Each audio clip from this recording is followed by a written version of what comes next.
Hey everybody, thanks for listening to the El Toro's podcast, exclusively now on Anchor.fm. If you haven't heard about Anchor, it's the easiest way to make a podcast. Here, let me explain. It's free. There's creation tools that allow you to record and edit your podcast right from your phone or computer.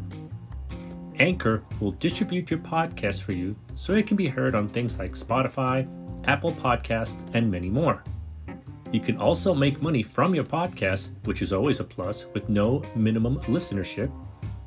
And it's everything you need to make a podcast right at your fingertips and in one place. I can't believe it took me this long to switch over to Anchor.fm, but I couldn't be happier now.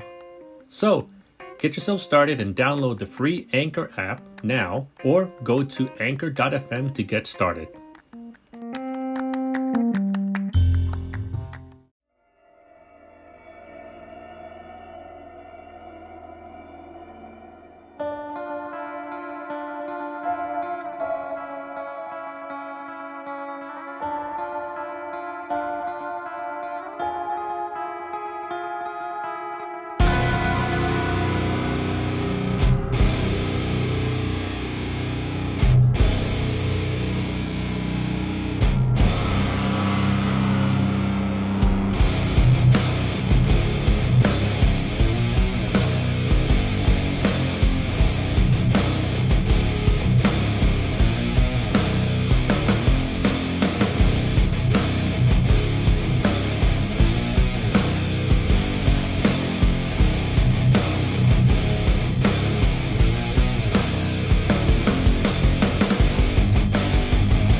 Hey, welcome back to the show, everybody. And I remember I had a nice big surprise for you guys. I've had this in the works for a while, but I really never got a chance to actually pull the trigger on it until recently. And I reached out to this fine specimen of a human being, and we're getting it done. So joining me today on the El Toro's podcast is none other the sizzling man himself, Mr. Stan Stylez. Stan, how the hell are you, man? That's right. I'm doing good. I'm doing good, man. I'm glad, man. I'm glad. It's been a really, really long time. The last time I saw you was the Intergender Bonanza number 5. That was Saturday, March 7th. Yeah, that was like the week of happiness before the whole world went upside down and all this stuff started happening. Yeah, I was able to get in my last outing for professional wrestling, and what better way to actually have done it than at your Bonanza, man. And I'm looking forward to hopefully number 6. Oh, yeah. Six is going to be even better than 5. A lot of people have been asking me, you know, how could it top? Because they love number 5 so much. I mean, it's on my birthday, so it has to be better. Well, of course.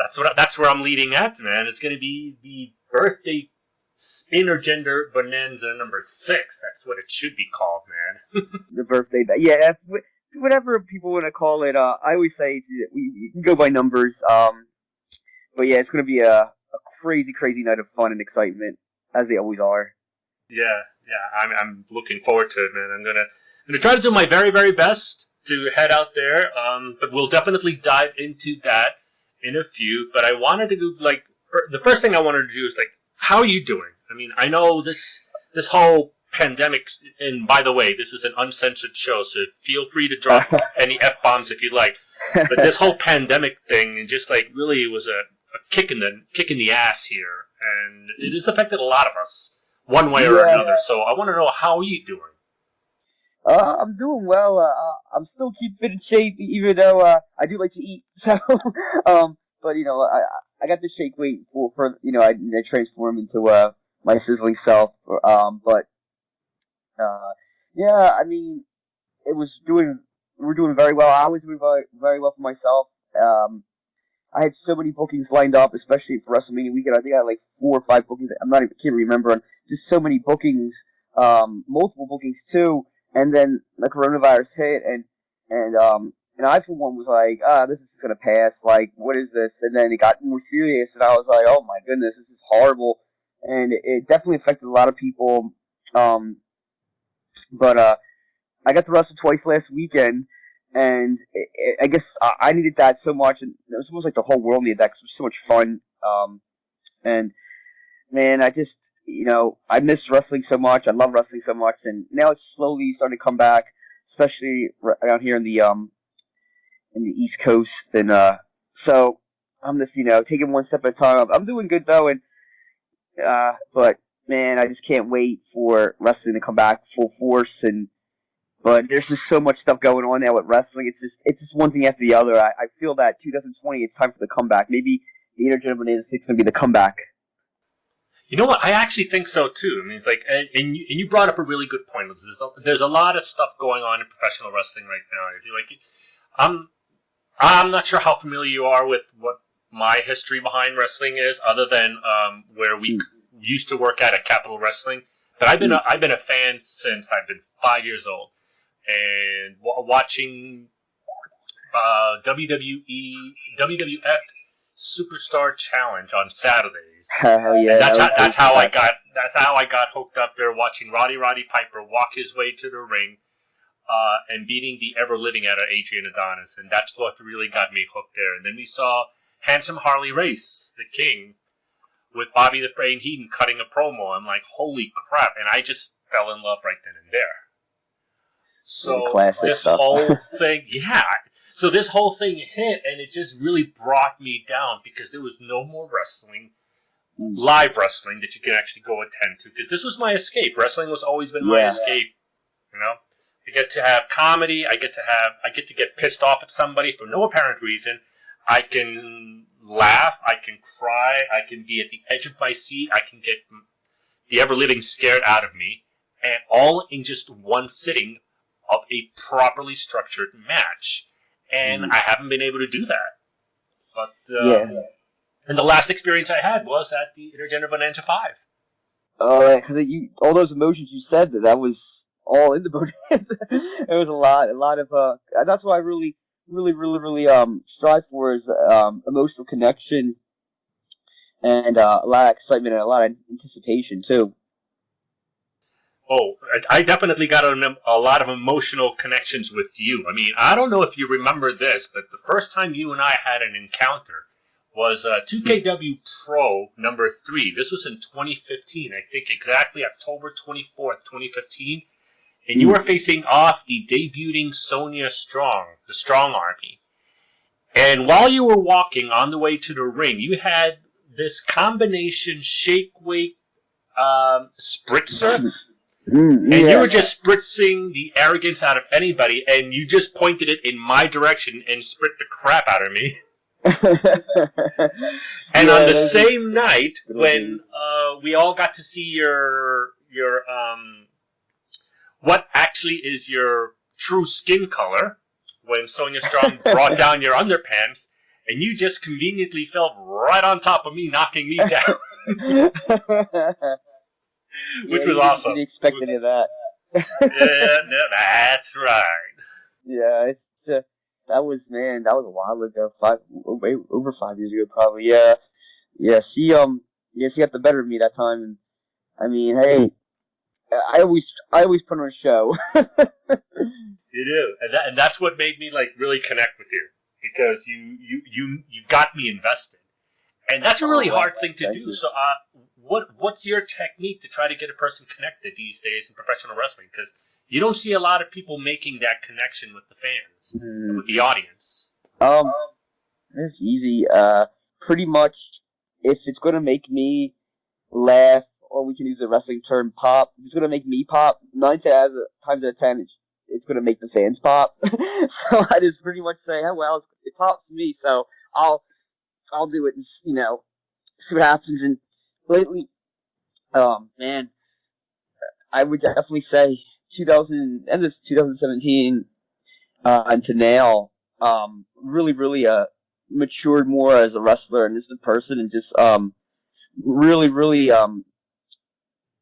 made my character. So before I was just playing, I would say gimmick now, but before I was really just playing the character. Now it's definitely the gimmick. Like I literally turned into the shake weight and the whipped cream and the pants, and it's just really manifest into that. And there's so much more I can do, and it's all about branding too. Like you were saying, you have to brand yourself, and I can go into any audience that I have and entertain. It doesn't matter if it's younger crowd, kids, older crowd, bar crowd, deathmatch crowd. They're always like, "Oh my God, Stan's ridiculous. Stan's crazy. He's funny." And another reason is too, I always try to wrestle. I want to wrestle different from anyone else. I feel, especially now, man, like everyone, and this is not barking on anyone's style. I feel like a lot of the wrestling is the same. I see it's the same.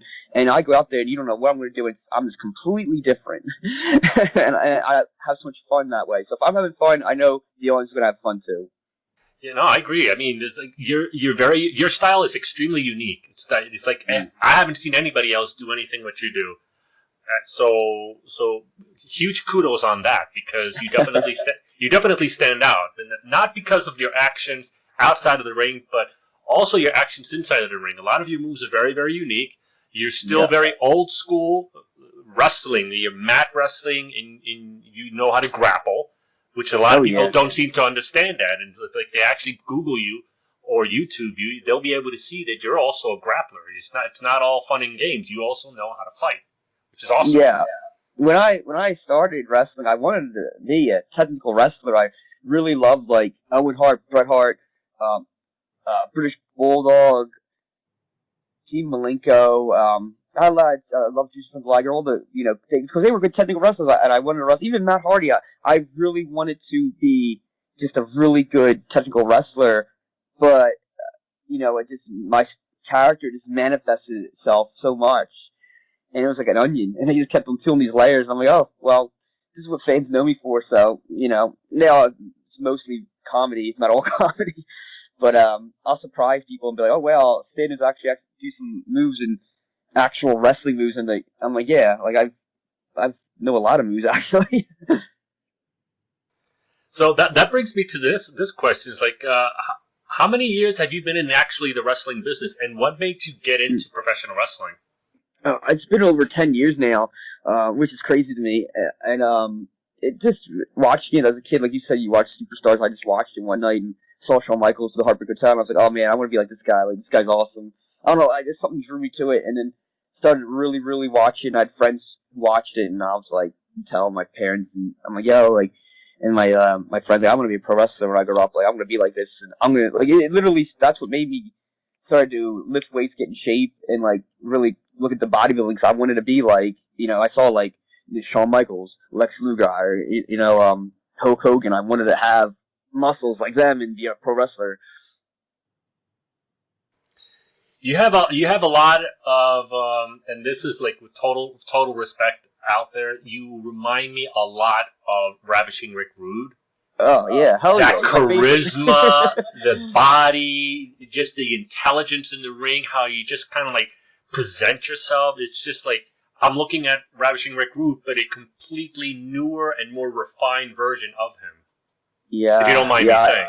No. Thank you so much. Cause yeah, I love rap. When I started to really train to be a pro wrestler and watch it more, cause we had to study tape, and I just someone was drawn to him so much. I'm like, this guy's so awesome. And to this day, I'm like, oh, he was the best. He's one of the best. And I always say like, when people bring up his name, like he should have been world champion. I always say that like he should have been world champion in WWF. Like there's no doubt about it. He just had everything, and he was the heel, the total heel. Like he presented himself so much as a heel, and like what a heel should be, and like he was hated so much. And there's a lot of other fans I had, but for some reason I always really was drawn to Ravishing Rick Rude. There's been a lot of talk out there on the internet, on the interwebs, like most people call it these days. I still call it the internets. That people were saying Ravishing Rick Rude was so good he really didn't need to have a title to back it up. Do you agree with that statement? Yeah, he did it. He didn't need it. He didn't need a manager. He just needed himself. He was I lost my train of thought actually. We were talking about Ravishing. Yeah, Ravishing Rick Rude. Do you really believe the statement that they say that he really never needed to have the belt in order to define him as a world champ? Yeah, he didn't need any of that. He literally was just so good. But I feel like if he did get it, like he would just. I just thought he would be. I just think he'd be a really, really good world champion if he got it. Like he would be like really like now like I feel like a lot of people don't even really know who Rick Rude is. I'm like, what? Like especially the new guys coming in. I'm like, you need to watch Rick Rude, and maybe if he had that like prestige behind him that he was a champion, like more people are like, oh wow, I'll check him out. But no, he really didn't need it. But man, if he was still alive this day, what he could have done. And because I was so many different stories about him, what he was going to do, when he's making a comeback, and I'm like, oh man, it's crazy. Yeah. I'm actually really surprised at the younger generation of wrestlers that are coming in that really don't know their history. Like, I'm not a wrestler. I'm just a fan. And I actually purchased books just so I can be able to get myself known with wrestling. Like, I'm not even kidding. I'll show you what I got right here. I actually got Dr. Tom Pritchard's book. The complete starting guide, a 1-year guide of actually becoming a professional wrestler. I bought myself the comprehensive reference guide of pro wrestling. I even bought Captain Lou Albano's Idiot's Guide to Professional Wrestling. And between all of that, between what I see on the internet and all my wrestling subscriptions, it's a wonder why nobody else is actually doing things like that to kind of like learn the art of professional wrestling. Yeah, it is very much an art, and I feel like now, especially just even booking the show, it's all art. It's all an art form. You have to really be smart, and I feel like a lot of people just get into the business and are like, oh yeah, I could do this because I see so and so do it. It's like, nah, there's so much that goes into it. So you obviously go on the road a lot to get to the events and to do what the one thing you love the most. Do you happen to have any wrestlings that you're willing to share with the fans? Oh, like stories? Yeah, like any stories. Oh, there's so many. Oh man, I can't. There's really this. We usually travel a lot with my tag partner Xavier Cross and a friend Arena Sky. We would go to West Virginia, and every time that was like at least about 5.5 hour drive to and from. We'd have this crazy stories, and she would do something stupid, or I would do something totally ridiculous. Oh man. Oh wow. Okay, so all right. So let's narrow it down then. Doing something stupid. How about has there been stories of any ribbing involved? I always rib. Oh come on, share one man. I went to a show. Oh man, a couple of years. It was a long time ago, actually. Maybe I'm gonna say 2014, 15. Yes, those were my good rib years. I haven't ribbed anyone in a while, but I had my manager Destiny with me, and I wrote a note and put it in her bag, and it said it had a number of the area code we were at. It was somewhere in Pennsylvania, and I said, "You look good tonight. Give me a call. You know who this is." And then I put it in her bag, and then she opened it, and she was like, who is this? And she was going to the refs. She's like, who's in my bag? And they're like, no one knew. Because I was the only one around her stuff. And she's like all asking everyone, who wrote this note? Who wrote this note? And then like, and it was like, what are you talking about? Like, no one's, I don't know. And then like, she finally caught me in the corner laughing my ass off. She's like, Stan! Yeah, it was pretty funny. Oh, that's awesome, man.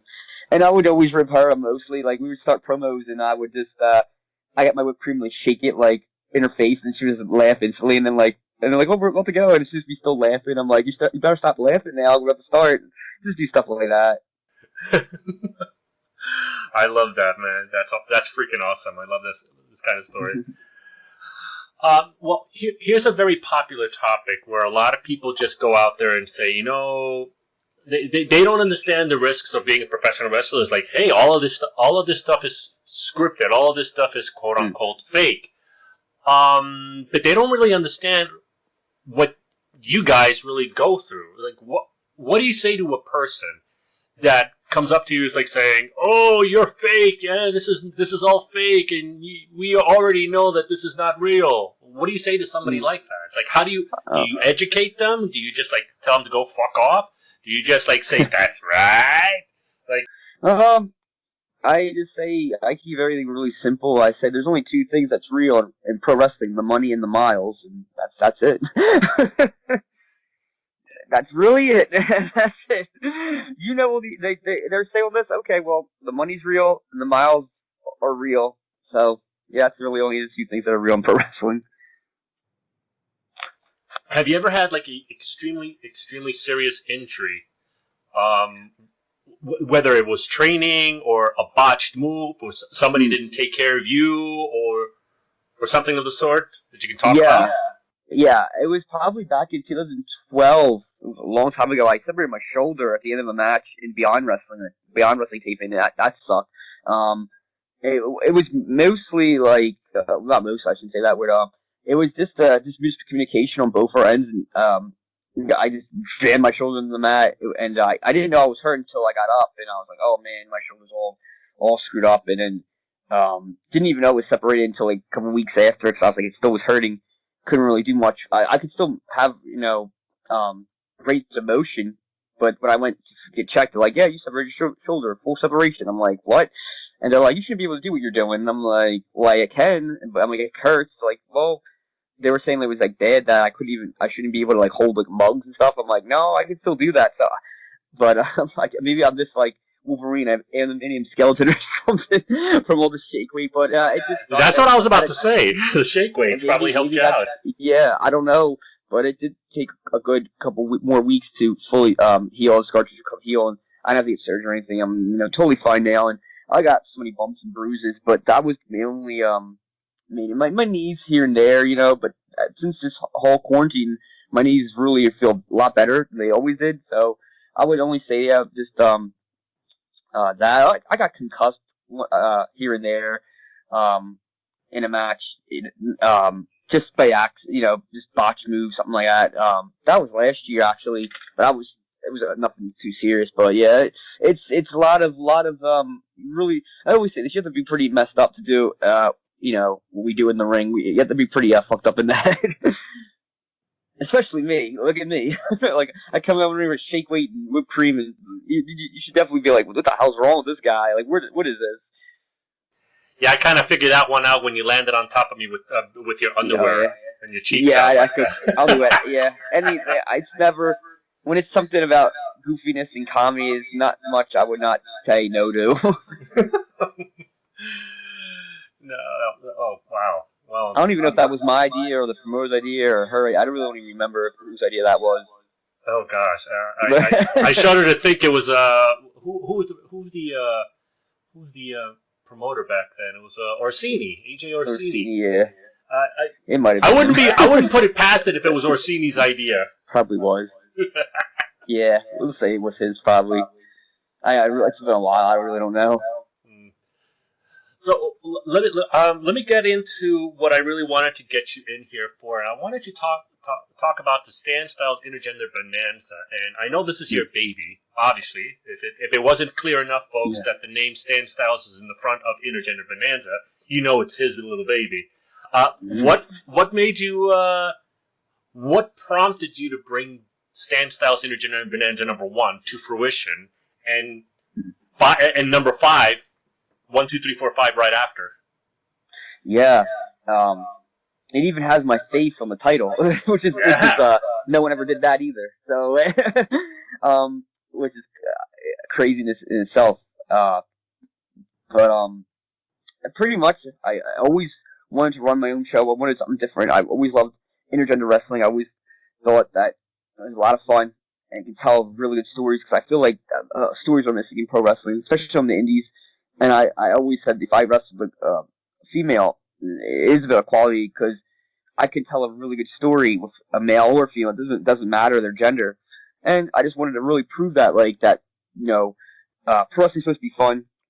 It's theater, it's drama, it's entertainment, suspension of disbelief, all that. And I just wanted to do the show, and the idea came along because I wrestled my friend Raina Sky in a show in West Virginia, and it all happened when my opponent for that night, I was a champion of this company, and my opponent couldn't make it for some reason the day of, and I was like, oh man, who am I going to wrestle now? And they had no idea, and then for some reason I think Raina Sky didn't have an opponent either, and they're like, oh, we're just going to have her do a promo, and I was like, wait, what? And like I said, it was a 5-hour drive, and I was like, well, how about we just wrestle each other? And they're like, what do you mean? I'm like, I'll wrestle her. And they're like, oh, they first said like, oh, she's a girl. I'm like, who cares? Like, no, like, if I kick my ass, like, it'd be funny.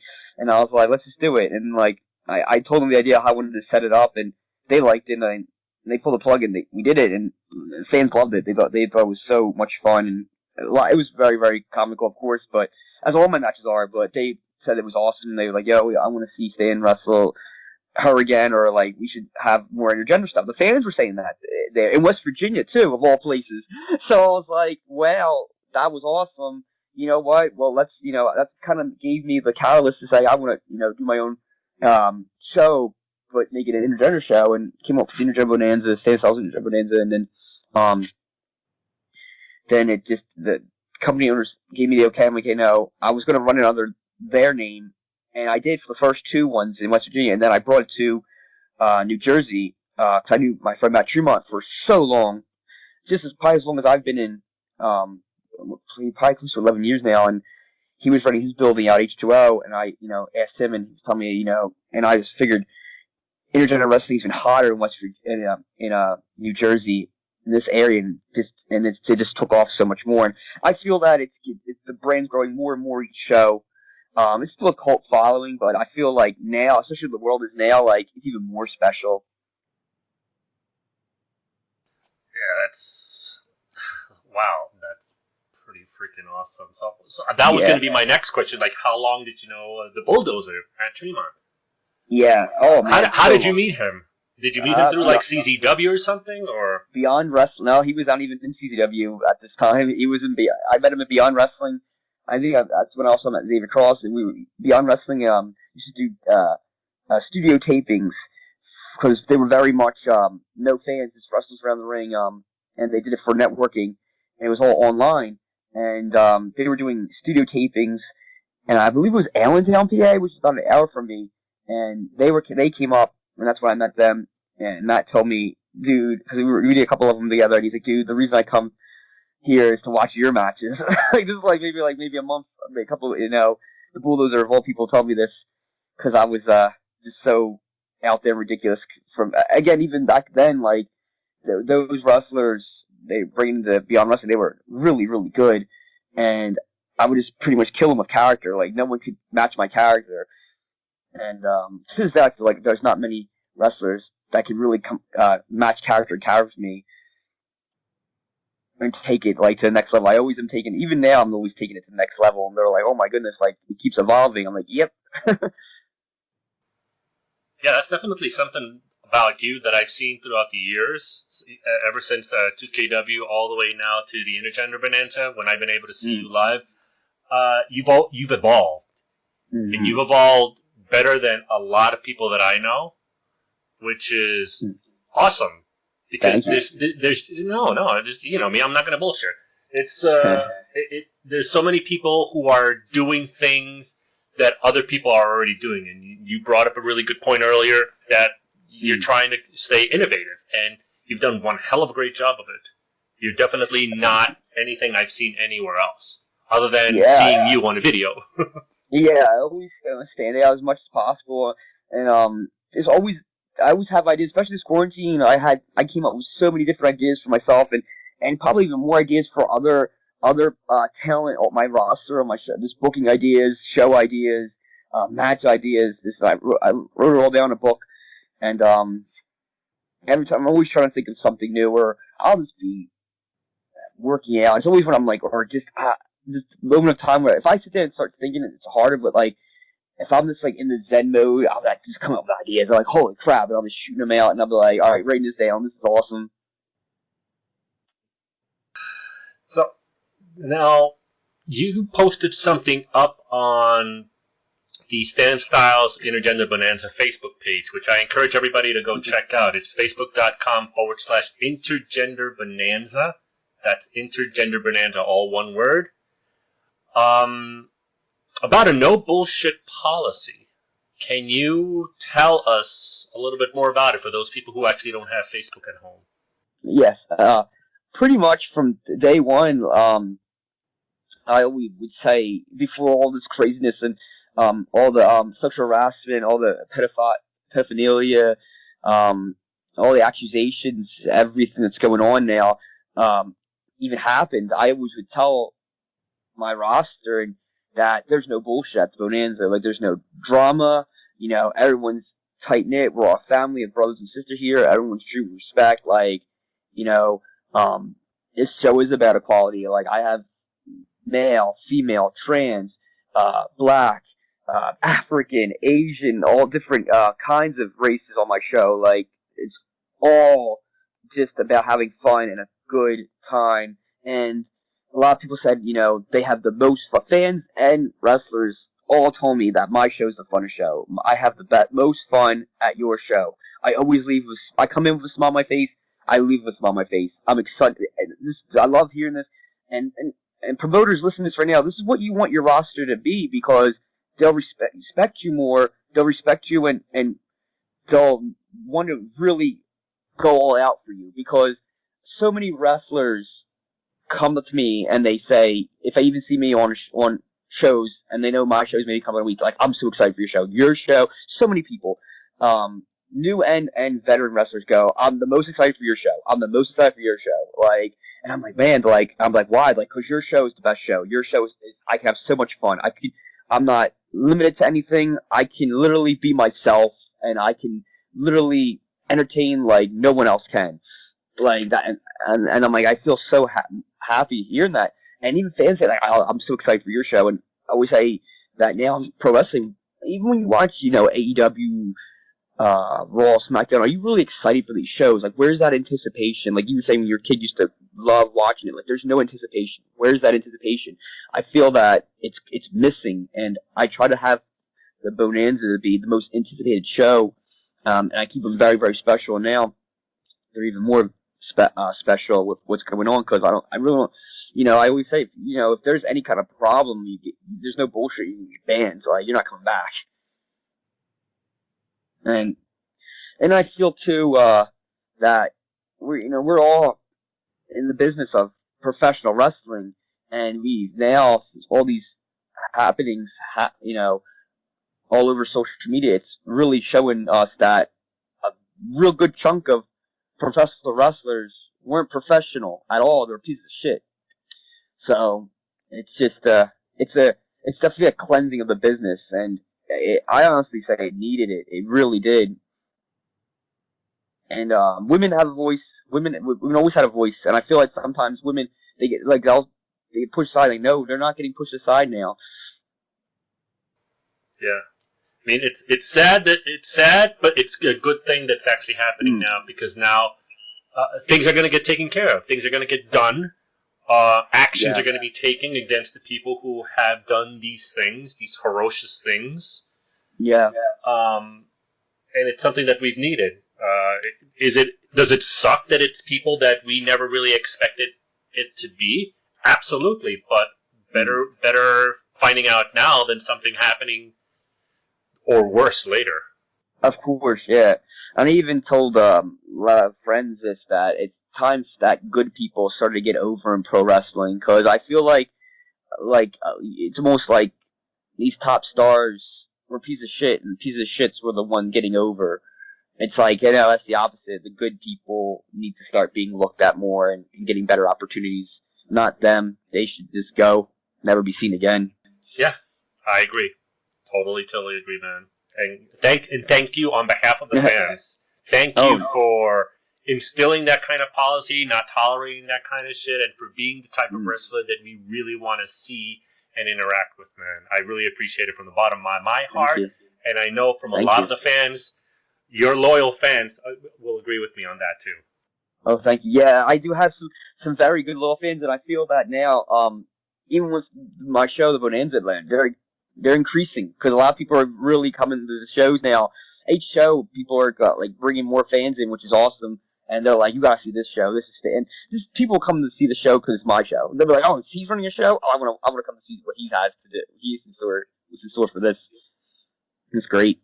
Yep, I can attest for that, man. I've been to 2 already, and looking forward to my 3rd one, which is now what my next question is going to be. Obviously, there's something huge going on in the world right now, and it's called a pandemic, folks. It's called COVID-19. And there's a lot of concerns out there. I mean, look what's happened in the WWE with the Performance Center. They reopened it to live shows, and now we have a buttload of people who are sick, who have tested positive with COVID.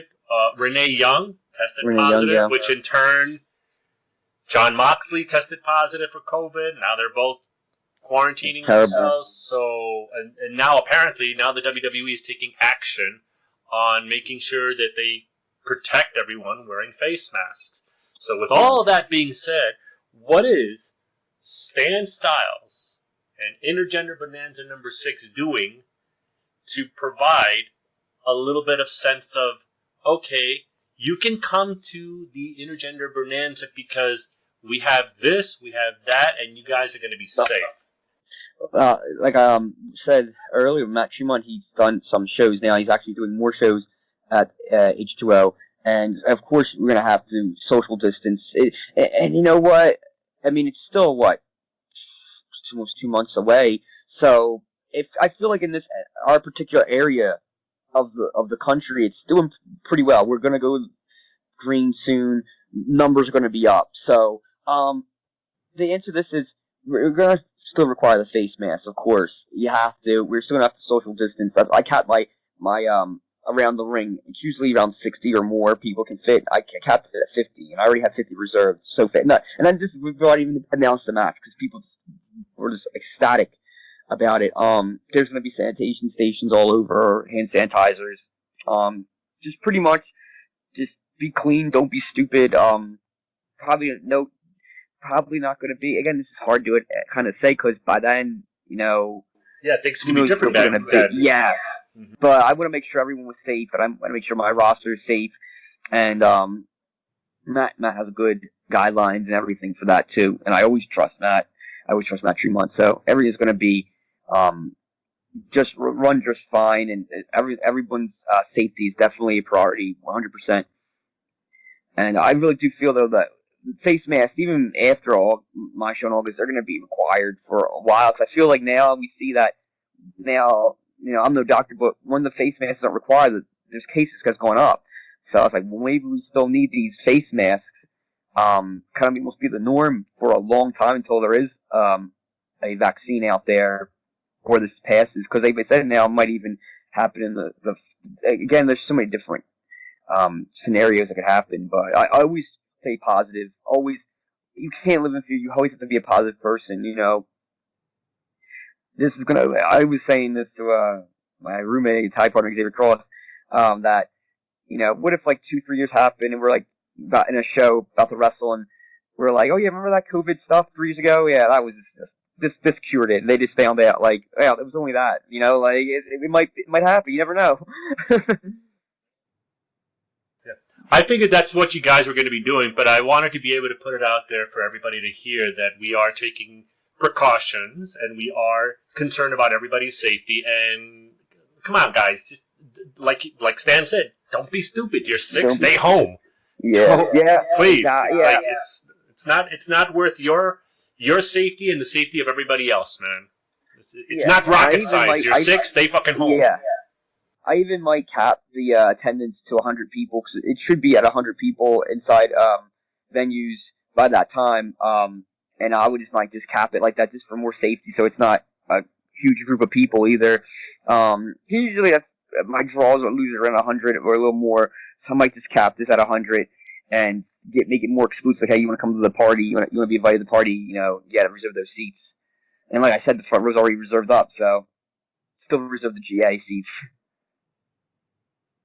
So, and if you guys want to know more about what's going on, just feel free, go to the Intergender Bonanza Facebook page, Instagram page, and Twitter page, because guess what? It gets updated quite frequently with matches and what's going to be taking place and how you can protect yourself and the whole 9 yards. And tickets are still available, so hit them up. Hit them up. And hopefully Mr. Stylez here has a ticket around there for, I don't know, a nice 2-horn Toro, possibly. Yeah. I don't know. Yes. Oh yeah, definitely. Yeah. Sweet. All right, so this is a part of the show that I have brought from many episodes behind of the El Toro's podcast, and it's called the word association. However, this is going to be a little bit different. Instead of actually word association, I'm just going to give random questions. I'm going to rapid fire them, and you just, like, the first thing out of your mind, or you want to think it through, just spit out an answer. And I promise you, these are not going to be anything too weird. Okay. Are you ready, man? Yes. All right, so let's see. Question number 1 is, like, if you could undo one moment in your life, what would it be and why? Ooh. There's a lot. I would only listen to people in the pro wrestling business that had a lot of experience. There was a time where I was listening to a lot of people and their advice was not good. I mean, everyone has opinions, but their advice was just not good. I should just stick to what I knew and only really listen to people that been places and done stuff with their career. All right. That's fair enough. All right, so how about this? Yeah, obviously you have a smartphone, whether it's an iPhone or an Android, I'm guessing, correct? Yeah. All right, so if you had to delete all but 3 apps from your smartphone, which ones would be the ones you keep? Oh, I have to be Facebook, Instagram. I mean, I don't know. That's a good question. Facebook and Instagram. Twitter I could do without Twitter. Twitter's always a pain in the butt. Maybe it's something. I'm a big YouTube nut, so I have my YouTube app, so I have to keep my YouTube. Oh no, you know what? I can probably. Emails wouldn't be an app, would it? No, because that's a standard thing that comes with. Yeah, I need my emails. Oh, okay, well, we'll keep YouTube then. There we go. All right, well, nice. Okay, I wasn't expecting YouTube. Honestly, I wasn't expecting YouTube. Now that I think about it, knowing you and your personality, yeah, YouTube makes a hell of a lot of sense. Oh yeah. All right, so if there was a sandwich named after you, what would the name be, and what would be on it? It would be a sandwich. I don't know. I'd feel it'd be called the Stanwich, but that's sandwich? Just me. That's a good name. The sandwich. See, I really like peanut butter and jelly, so maybe we call it like the peanut butter and cream sandwich or something. Oh, I like that. That's a good one, man. That's good. Like the marshmallow cream, we can't go wrong with that. Like the fluffernutter. Mm-hmm. Yeah. The Stannutter. There we go. The Stannutter. I love it. Okay, everybody, patent that one now, because that's gonna be trending soon. All right, how about this one? What's your reoccurring nightmare if you have one?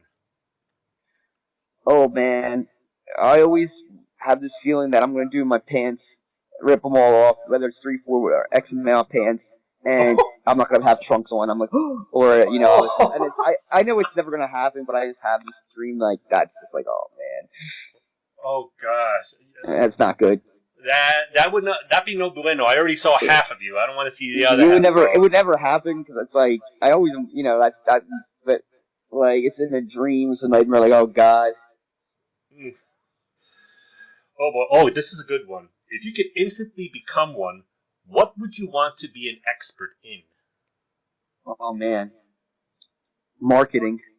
Marketing. Oh Yeah, wow. Can you elaborate on that?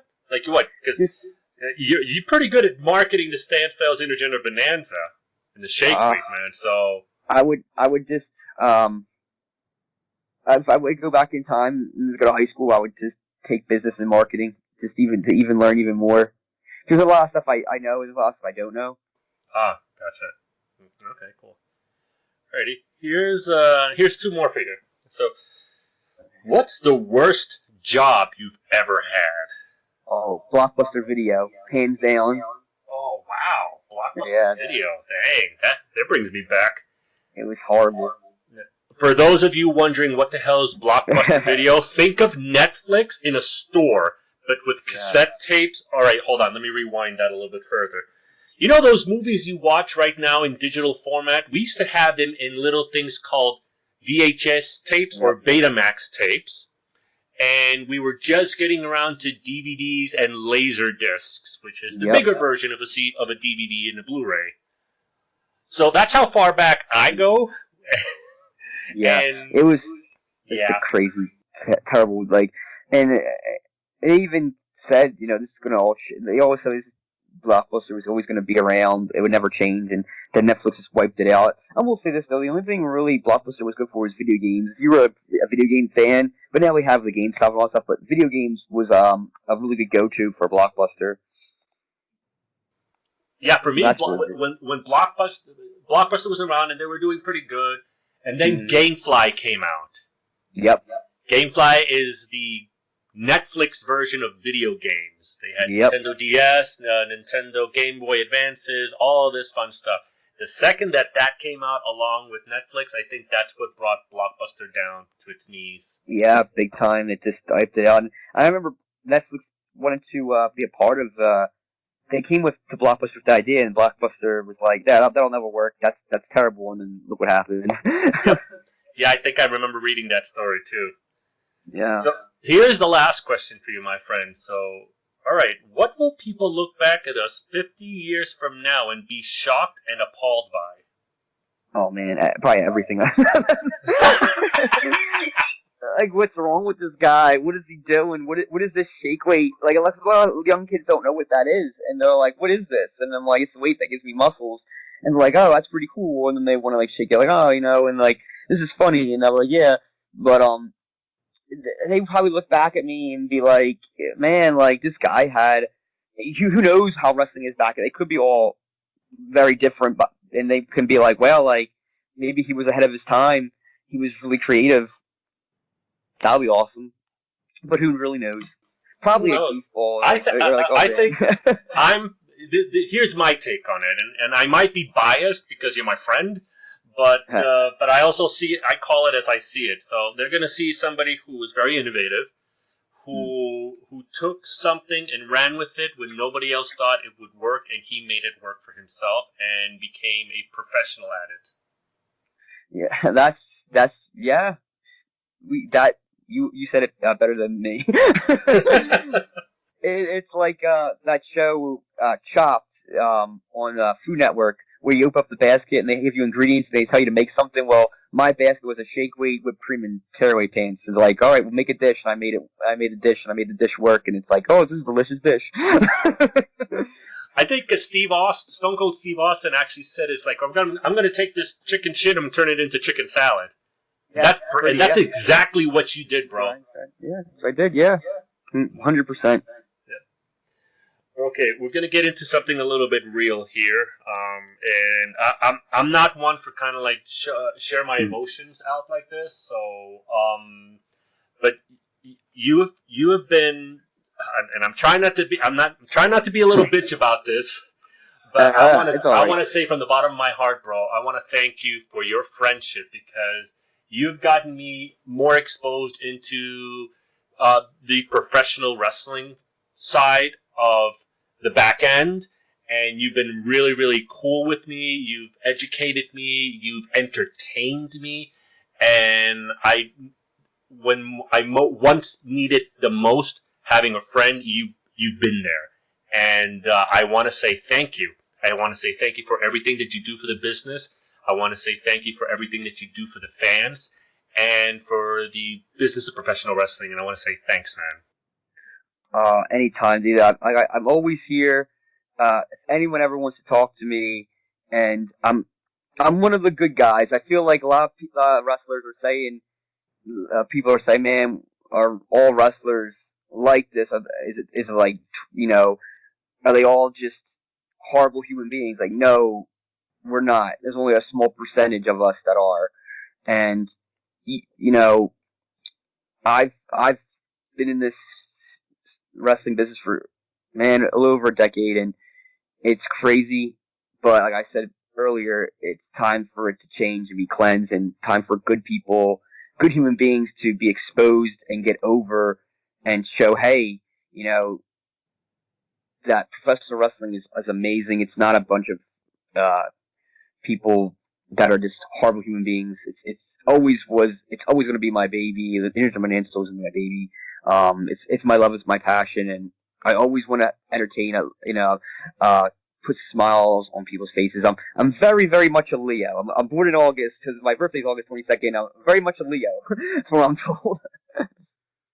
But yeah, man, that was great. Thank you for being a fan. Thank you for being a friend, and thank you for supporting pro wrestling. You are very, very welcome. It's like the one thing I said that I was going to do if I ever started doing podcasting is trying to get it a little bit more recognized to more people. I mean, everybody who you say wrestling, people think WWF, WWE, and they're like, that's it. It's like, so what? Yeah. So you're a WWF fan, you're a WWE fan. No, I'm a wrestling fan. No, you can't. And this was me. I will be the first person to admit, I was a WWF fan, I was a WWE fan. And it wasn't until I got much older, like much older in my later years, that I'm like, okay, I can't say I'm a wrestling fan if I'm actually not going and watching other products, Ring of Honor, TNA, or Impact as it is now, New Japan Pro Wrestling, Beyond Wrestling, Battle Club Pro, Pro Wrestling Magic, things like that. And you helped open a gate for me, along with a couple of other people who I've expressed my thanks to.